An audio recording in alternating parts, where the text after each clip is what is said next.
I'm with Roger Pohlner of Fisher, who is the brand new chairman of the Arkansas Rice Research and Promotion Board as of yesterday, right, Roger? That's correct, Keith. And we're here today at the Arkansas Rice Field Day. It's a big event held each year at the Rice Research and Extension Center near Stuttgart.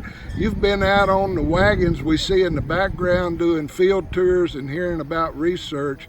Tell us a little bit about the field day and what folks are getting out of it.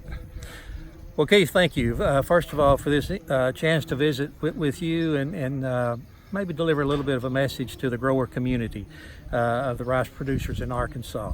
I'm happy, first of all, to be able to serve the Arkansas rice farmers as their Rice Research and Promotion Board chairman. I'm happy to serve on the board for the Arkansas rice producers. I guess one of the first things I would say is the grower community should be very proud. They've got a great group of 9 men that make up the Rice Research and Promotion Board at this time. Probably one of the biggest challenges for the board is to decide what projects we should fund with grower checkoff dollars. We are the stewards of those dollars. This program was initiated probably in, I think, around 1985, and the checkoff is about the same level now that it was back then. Everyone knows what's happened to the value of the dollar, so we have to be very, very good stewards of what money that we have to get the most mileage out of those dollars in the form of research for our growers today. And that's what your board is designed and dedicated to do. As far as the field day today, the Rice Research and Promotion Board pretty well knows what these projects are. We look at them before they're ever funded. We know what they're trying to accomplish. Once these projects are funded and then put into practice, and then the results are generated, that's reported to the Rice Research and Promotion Board. It's not necessarily reported to the grower community in the same way that it is to the board.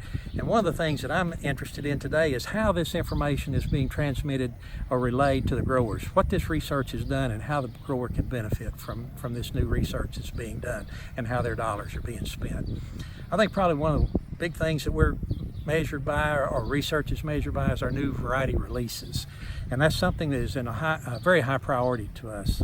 We've had a couple of new releases or seed expansions in the past year or so, and that will be in the growers' hands here shortly, both long and medium grain. We've dedicated some resources to hybrid rice production.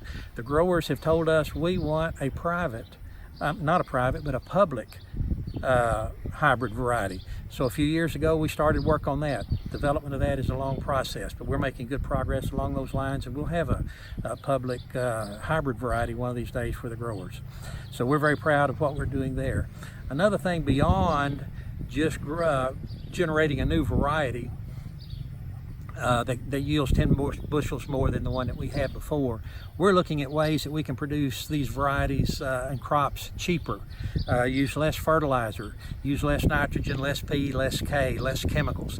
If we can do that, that translates into the same thing as a yield increase, and it's more environmentally sustainable. Sustainability is a big buzzword today, especially on the back end where the end consumers are concerned. They want to know that we're doing this sustainably.